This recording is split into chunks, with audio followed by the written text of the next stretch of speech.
Hey, bonjour tout le monde, François Lemay, fondateur du mouvement de conscience sociale Inspire-toi et fondateur de l'Académie de pleine conscience Kaizen.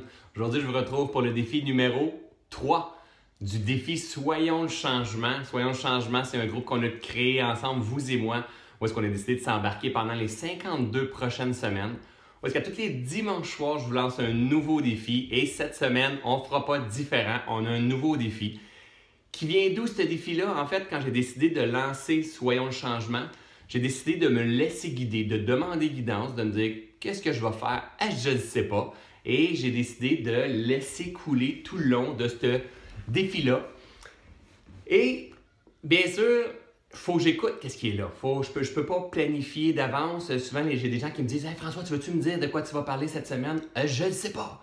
Je ne sais pas, je demande guidance et souvent, je le sais à la dernière minute, une journée avant ou dans l'après-midi.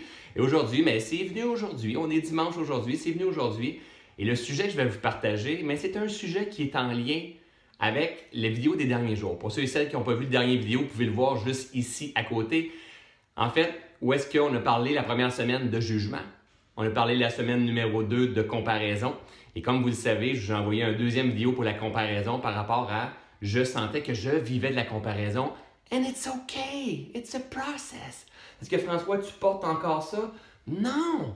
J'ai des outils pour le libérer, pour le transformer et ça fait partie du processus tout ça. C'est hyper important à comprendre que c'est pas parce que ces blessures qui sont là, ils vont toujours être là. Au contraire, si on a des outils de pleine conscience, si on a l'habitude de recevoir les souffrances avec beaucoup d'amour, et peut-être que ça c'est le sujet d'aujourd'hui, avec beaucoup d'amour, mais on arrive à libérer, accepter et continuer d'avancer en direction de notre idéal de vie et de laisser passer cette lumière-là qui est en nous. Les souffrances, les premiers points que je vous ai apportés, c'était le jugement, c'était la comparaison, mais la réalité, c'était plutôt l'observation. Apprendre à s'observer qui est réellement une des clés les plus importantes, un des 5 piliers de la croissance personnelle pour vivre une vie en harmonie et dans l'abondance. Aujourd'hui, je vous emmène une deuxième clé des piliers, les 5 piliers les plus importants, qui est l'amour de soi. Oh, déjà, il y en a qui ont fait « Oh, ça va fesser dans le dash! » Et oui, ça va fesser dans le dash. Et vous savez quoi? It's okay! Ça fait partie de la game. On est dans un processus, on est dans le jeu de la vie et on a toutes les ressources à l'intérieur de nous, mais on ne s'est pas fait enseigner ça à l'école. Comment faire pour construire ça, cet amour-là? Comment faire pour développer cette compassion, cette bienveillance? C'est quoi la différence entre la compassion, la bienveillance et l'amour? On a besoin de comprendre toutes ces choses-là pour être capable de les utiliser quand on a besoin. L'amour, c'est la clé la plus puissante qui soit.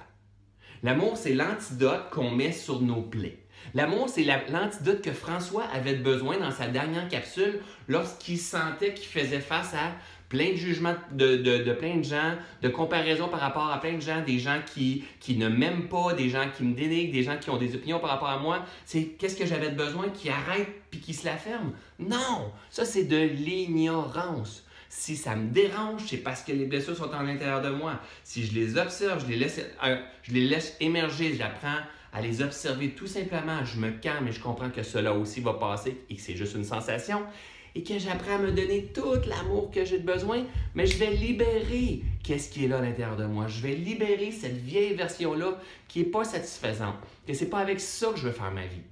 Sans amour, on ne pourra pas se transformer véritablement. Ça va être de passage. On va prendre le tapis, j'ai un beau tapis en shaggy ici, puis on va mettre les blessures en dessous du tapis. On met ça en dessous du tapis jusqu'à temps que ça se dépoussière et ça ressorte. Ce qu'on veut, nous, on veut les déballer. Ça fait longtemps que ça me fait réagir. Peu importe c'est quoi, que ce soit le jugement, que ce soit la confiance en vous, que ce soit le manque d'estime, je me sens pas à la hauteur ou quoi que ce soit. Peu importe ce qui vous fait réagir dans la vie, si vous n'apprenez pas à l'observer quand il émerge, vous n'apprenez pas à observer la façon qu'il se manifeste dans votre corps, vous n'apprenez pas à calmer ce petit mental de fou là, qui vous disperse d'un bord puis de l'autre, et que vous n'apprenez pas à vous donner tout l'amour, toute la bienveillance, toute la compassion par rapport à vous, bien, ça ne sera pas possible de se transformer.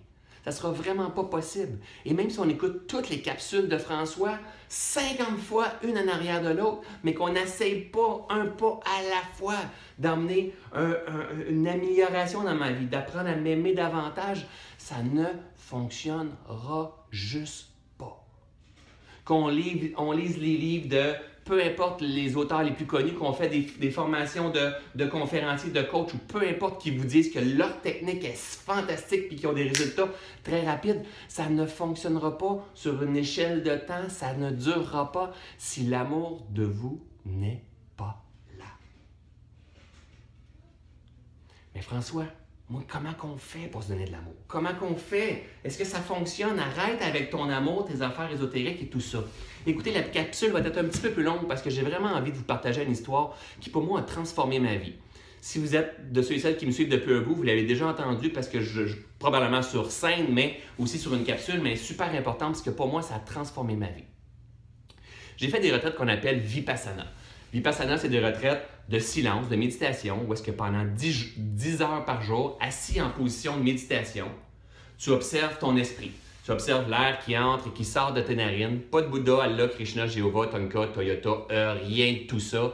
Toi, par rapport à toi, à observer comment elle fonctionne ta machine 10 heures par jour, et ce, pendant 10 jours. Pas le droit de lire, pas le droit d'écrire, pas le droit de parler à personne, pas le droit de regarder personne, pas le droit de communication, rien.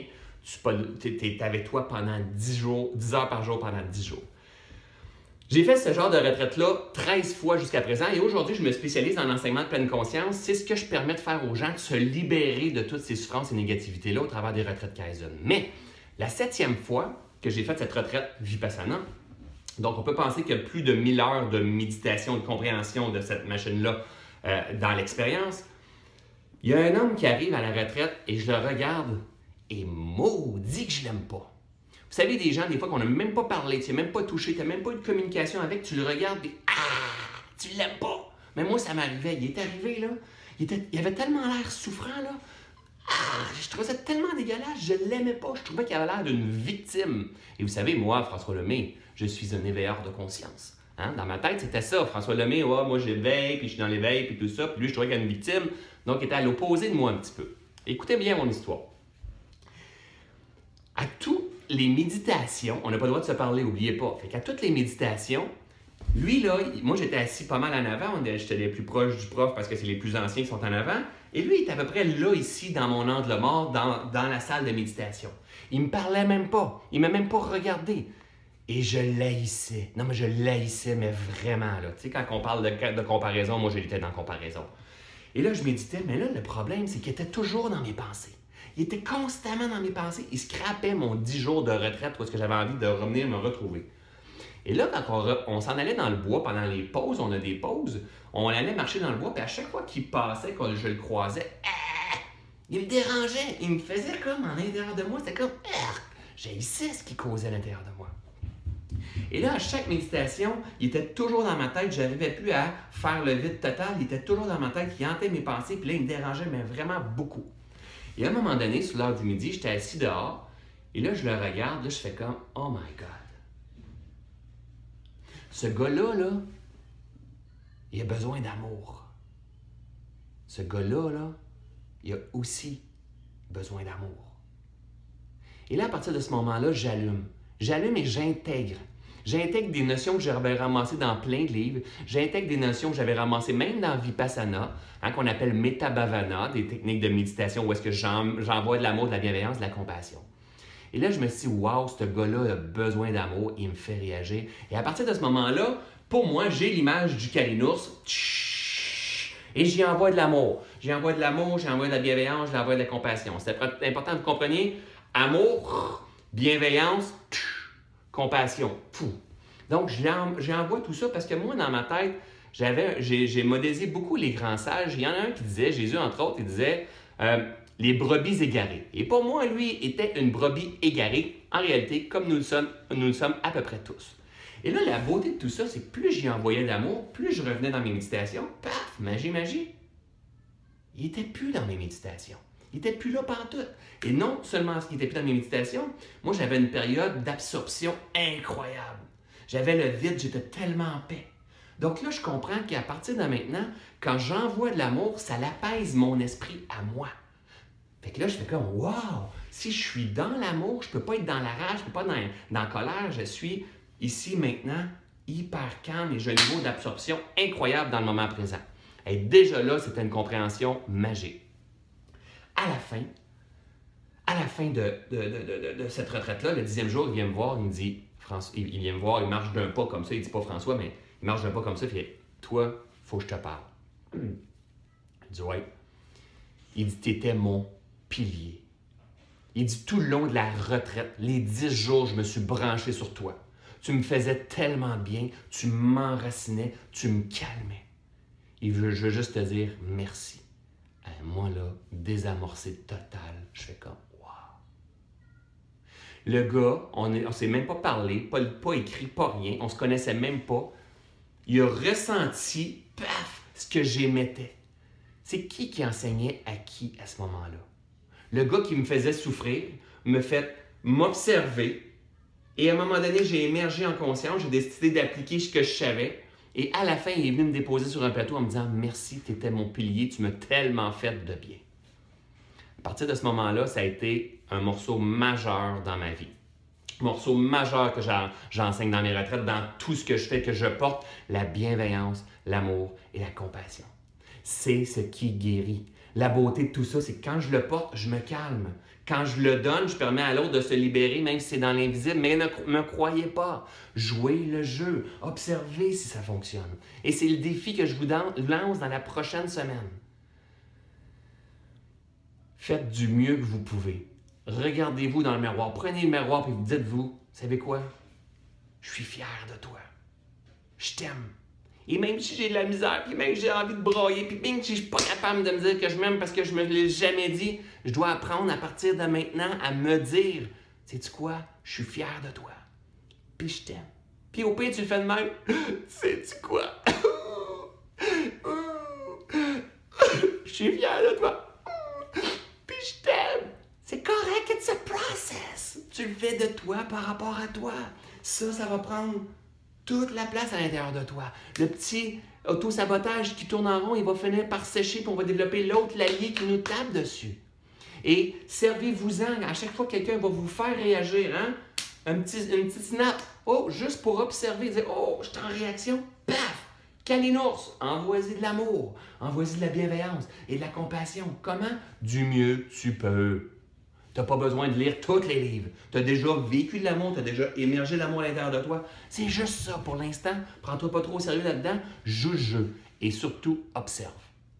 Observe la magie faire son œuvre. Je pourrais passer 2 heures à vous expliquer toutes les histoires de gens avec lesquels j'ai travaillé qui ont transformé littéralement leur vie en faisant ça. Donc, dans la prochaine semaine, dans ce petit vidéo court de déjà 15 minutes, dans la prochaine semaine, ce que je vous lance comme défi, c'est de vous donner le plus d'amour possible. À chaque fois que vous allez vous juger, vous auto-saboter, vous avez un beau petit bracelet, vous allez faire comme « Hey, it's okay! » Fais du mieux que tu peux. « It's okay, ma grande. It's okay, mon grand. It's a process. » Plein d'amour, plein de bienveillance, plein de compassion. Tu n'as pas besoin de dire ça à tous tes collègues de travail. Tu le fais par rapport à toi-même, toute seule. Toute seule. Et à chaque fois que quelqu'un va te faire réagir dans ton entourage maintenant, là, tu as commencé à développer le sens de l'observation, tu vas faire « It's okay, wow! » OK, tu as envie de réagir. Là, tu vas envoyer de l'amour comme un calinours. Vous savez, un calinours, là, si vous ne savez pas c'est quoi un calinours, allez sur Internet, vous allez le voir, ou bien non, je vous suggère de mettre des images de calinours dans ce post-là. Et là, vous imaginez de l'amour que vous envoyez. Ce que vous imaginez, c'est exactement ce qui se passe. Mais ne me croyez pas. Jouez le jeu, vous allez observer avec votre conjoint, avec vos enfants. Imaginez que vous envoyez de l'amour. Mais là, avertissement, vous n'avez pas besoin de faire ça avec vos bras. Vous avez juste besoin de faire, OK, juste dans l'amour. Juste dans la simplicité, gang. Honnêtement, j'ai mis un peu d'humour au travers de cette vidéo-là. Mais c'est vraiment un moment, un morceau majeur dans la croissance, dans une croissance réussie, pour apprendre à se libérer, pour devenir la meilleure version de nous-mêmes. C'est impossible sans ce morceau-là. J'aurais pas pensé vous l'apporter la 3e semaine du défi Soyons le changement, mais it's OK, c'est ça qui est arrivé. Parce que j'ai vécu certaines choses et dans les prochaines semaines, je vais toujours continuer sur le flow qui m'est partagé, qui m'est donné, qui m'est guidé. C'est ça la vie, c'est ça la beauté de la vie. Et fort probablement, pour une majorité d'entre vous qui vont écouter cette capsule-là, vous allez me dire pile poil, encore une fois. Pourquoi? Parce que je suis l'intuition, tout simplement. Je suis l'inspiration, tout simplement. On a tous besoin, et lui qui parle la même affaire, de davantage d'amour dans notre vie, de prendre soin de soi, d'être fier de soi, de se le dire, tu sais quoi, je suis fier de toi puis je t'aime. Puis d'arriver à le partager aux autres, parce que l'amour se multiplie quand il est partagé. Gang, je vous aime, je vous adore, je crois en vous, je crois en nous. Laissez-vous aller dans ce jeu de la vie-là, donnez de l'amour, parce que c'est exactement comme ça qu'on change. Salut tout le monde, je vous adore, bye!